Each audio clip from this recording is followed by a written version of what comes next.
Alright, the Hotas mount that I made, to mount it to my chair, I've got on the bottom of it a cutout that's the same size as the top of the armrest and a little plate glued here to kind of hold it in place. And then this kind of locks down on the back of the armrest.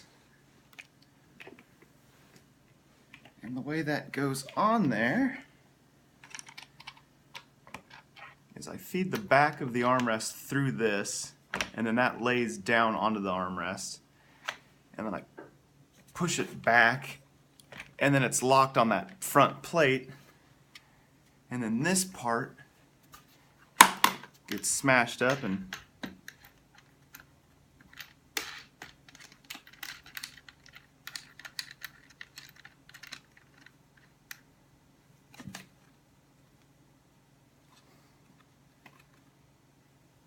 okay, so now that's screwed on there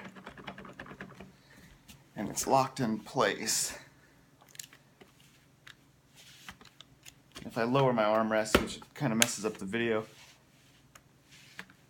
it's a lot sturdier than having it all the way up. But I can still also slide. I